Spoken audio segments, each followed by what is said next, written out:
Hey, it's Craig. I just wanted to let you know that you can listen to Canadian History X early and ad-free on Amazon Music, included with Prime.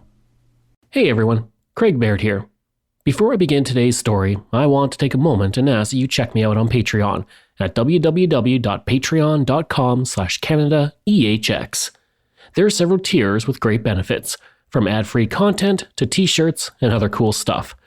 And if you're a fan of Canadian History X, make sure you check out my other shows, From John to Justin and Canada, A Yearly Journey. And don't forget, you can also donate directly to the show at www.canadaehx.com. It helps keep this show going. All right, on with the show. A listener's note. The following episode contains coarse language, adult themes, and content of a violent and disturbing nature, and may not be suitable for everyone. Listener discretion is advised. When the SS Atlantic left Liverpool on March 20th, 1873, it had 952 passengers on board, a number that increased thanks to two berths midway across the Atlantic Ocean. Heading towards New York City, Captain James Williams made the decision to divert to Halifax to refuel. Little did he know, it would be a fateful choice. Captain Williams was tired after several long, cold nights at sea. On the bridge with him late in the evening of March 31st was his senior officer, Henry Metcalfe. Metcalfe had been given the position thanks to his cousin, Thomas Ismay, the founder of the White Star Line. The Atlantic was the crown jewel in the company's fleet. Captain Williams told Metcalfe and the third officer, Cornelius Brady, who was much more experienced, to wake him if they saw a stationary light on the horizon. He said that a moving light would be a ship, but a stationary light was a Sambro lighthouse. As the captain slept, Metcalfe and the third officer looked out to sea. All they saw were high waves crashing in the darkness as the ship barreled towards Nova Scotia. What they didn't know was that high winds were slowly veering them northwest, and now they were 20 kilometers off course. The helmsman was the only crew member to have ever been to Halifax, and he knew something was terribly wrong. When he passed concerns to the officers on duty, he was ignored. Captain Williams would eventually wake up, not by a hand shaking his shoulder, but from the SS Atlantic crashing into a rock off the coast of Nova Scotia. Of course, that is just one version of what happened on that fateful night. What's not up for debate is that of the 952 passengers on the ship, only 429 lived to tell the tale of one of the worst maritime disasters of the 19th century. I'm Craig Baird, and this is Canadian History X. The SS Atlantic was no simple steamer when it took to the waves for the first time on June 8, 1871.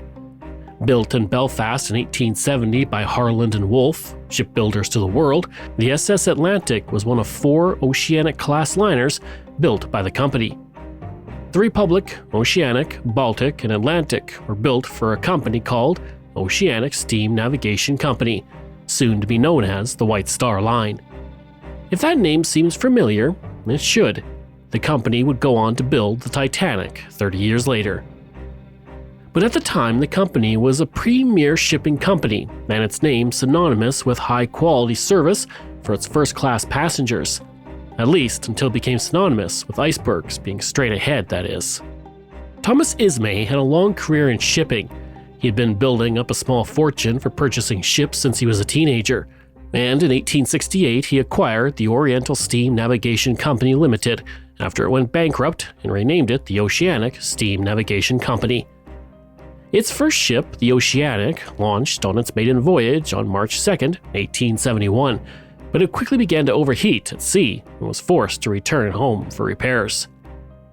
2 weeks later, the ship launched again and arrived in New York a week later without incident. While docked for 2 weeks, 50,000 people boarded the ship to view her before she returned to Ireland. With the success of the Oceanic, completion of the 3 other ships was highly anticipated. Construction on the Atlantic began a year earlier in 1870, and she was completed on June 3, 1871, under 3 months after the Oceanic made its trip to New York. Powered by a 4-cylinder 600-horsepower engine, The Atlantic was capable of 14 knots or 26 kilometers an hour when she set off on her maiden voyage 5 days later. Advanced for the time, the ship was fitted with a telegraph to allow communication between the engine room and the bridge while at sea. The Atlantic had 3 decks, 5 bulkheads, and was designed to a luxurious standard never seen on a ship before. Passengers could choose to travel in cabin or steerage accommodations.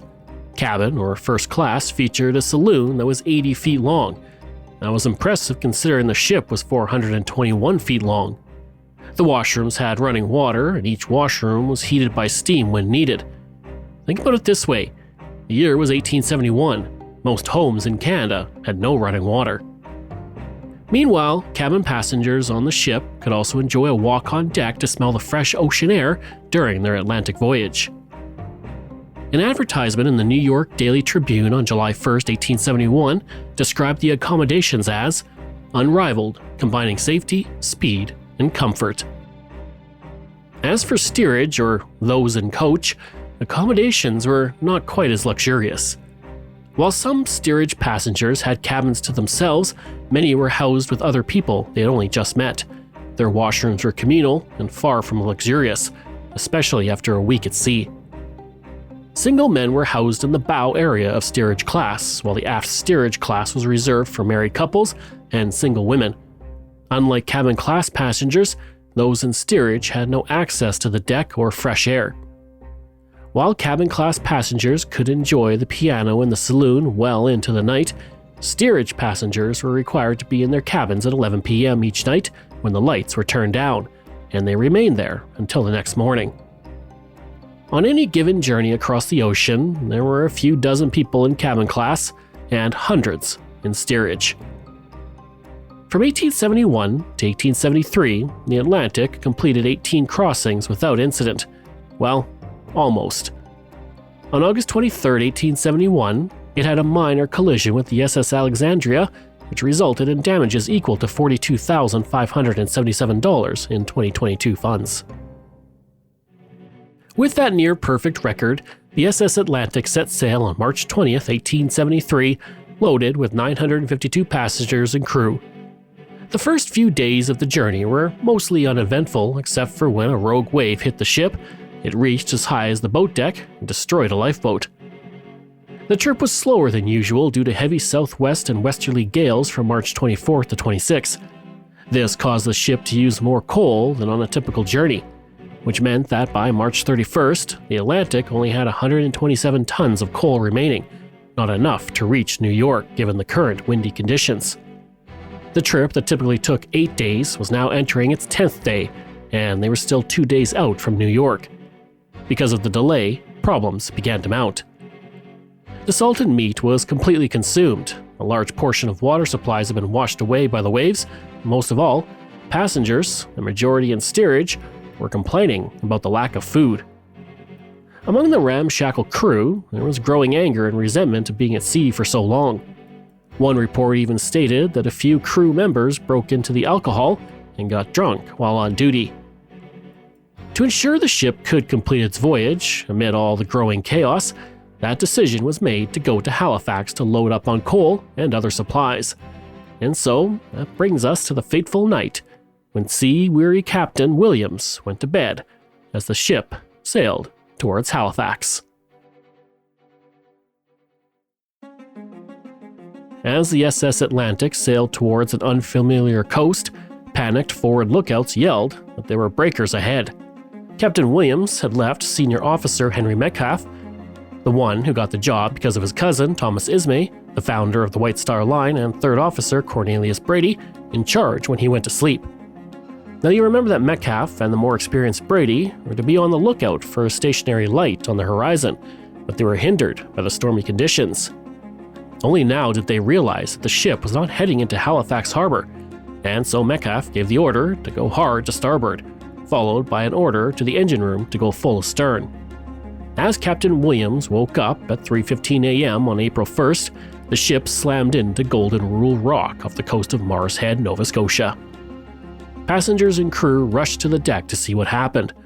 Captain Williams bolted to the bridge and ordered full astern again to reverse the ship off the rocks. But before this could happen, a wave hit the ship, pushing it further onto the rock. Now the port side faced the sea, and its starboard side faced the shore. Below the ship, it had been torn open like a tin can. Anchor chains dropped to keep the ship from drifting, and the sudden loss of forward momentum created a slipstream in the gas pipes that rushed through the vessel, putting out all the lamps and leaving everyone in utter darkness.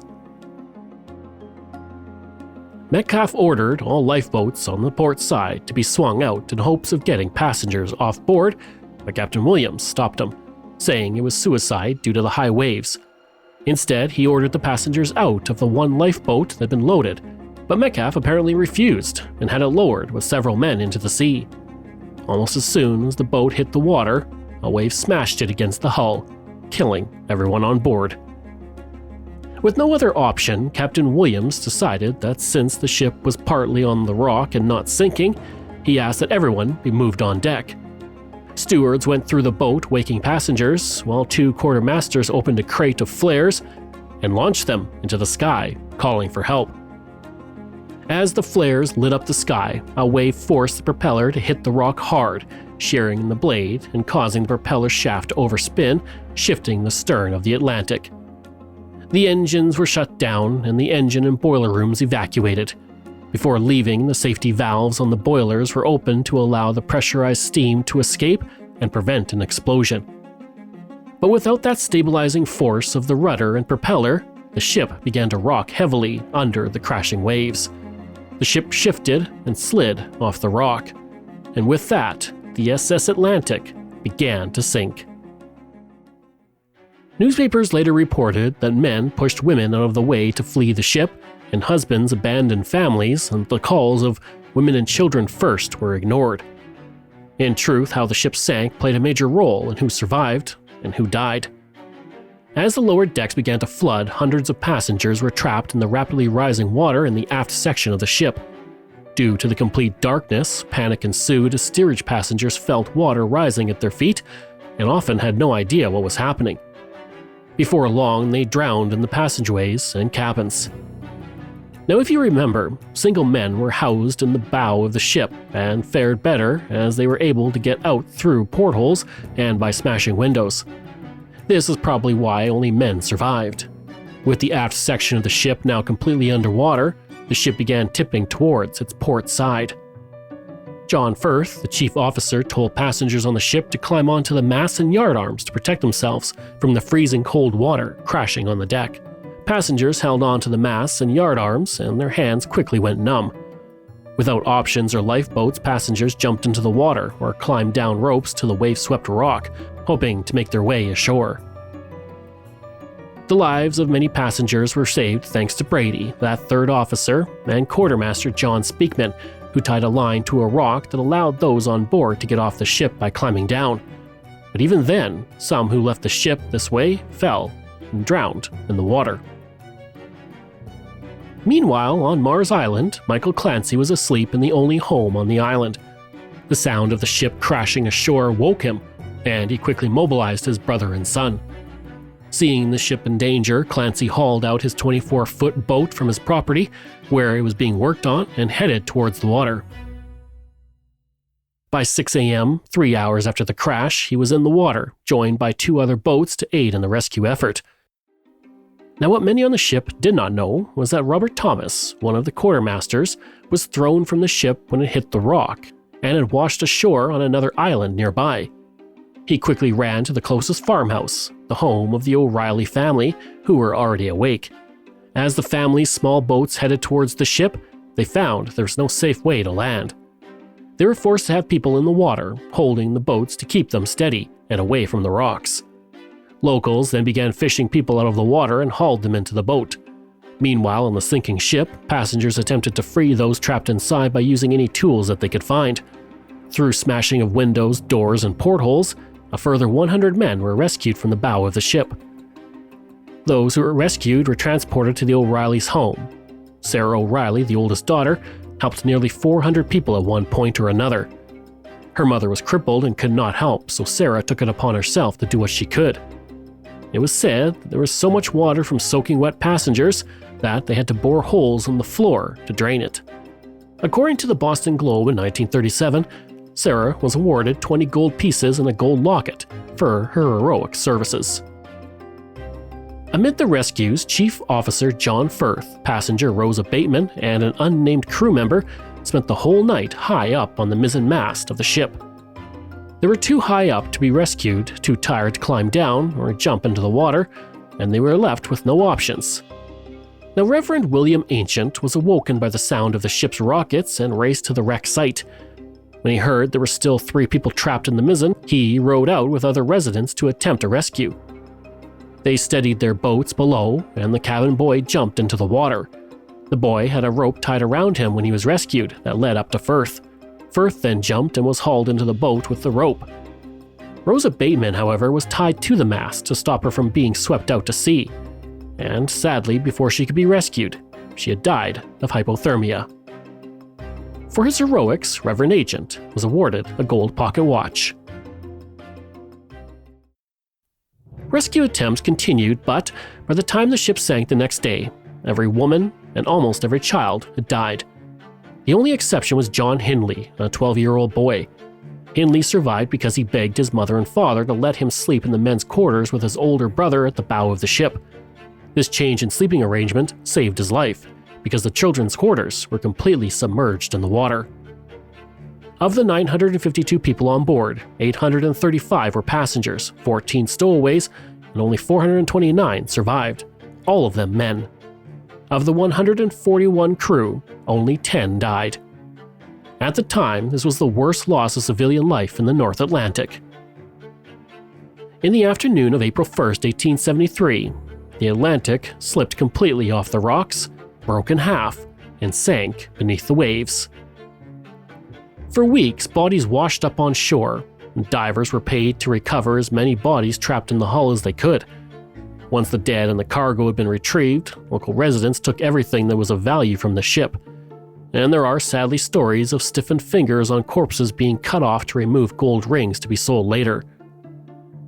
The Canadian government would launch an inquiry into the disaster, and the inquiry stated, "The conduct of Captain Williams in the management of his ship during the 12 or 14 hours preceding the disaster was so gravely at variance with what ought to have been the conduct of a man placed in his responsible position. Captain Williams was found guilty of mismanagement of the ship and poor command of his crew. Now, he took most of the blame, but the court did praise him for his leadership and direction during the disaster." Captain Williams would break down and sob several times when he was later interviewed by the New York Journal. Now, I couldn't find what happened to Captain Williams after the SS Atlantic disaster, but I think it's likely he never commanded another ship again. Today, most of the heavily fragmented ship sits 12 to 18 meters below the water. Scavenged items can be found at the Maritime Museum of the Atlantic in Halifax and the SS Atlantic Heritage Park in Terrence Bay.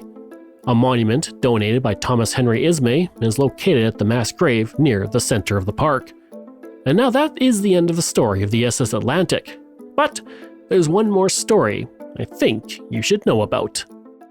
A few months after the sinking of the SS Atlantic, Third Officer Cornelius Brady was on the American Line flagship, the Pennsylvania, traveling from Liverpool to Philadelphia. The ship was not large, with only 13 passengers and a few crew members. Of note, though, was there was $250,000 in cargo on board. For 5 days, the ship was battered by a serious storm, and on the night of February 27th-28th, a wave struck the ship and carried with it the bridge, wheelhouse, and 5 crew members, including the captain and his first and second officers. Third Officer Charles Rivers was the only surviving officer, but he had never served on a steamer before. He refused to take command of the ship and left the quartermaster of the midship's wheelhouse in charge. Now, Brady was on board the ship, but he was only a passenger.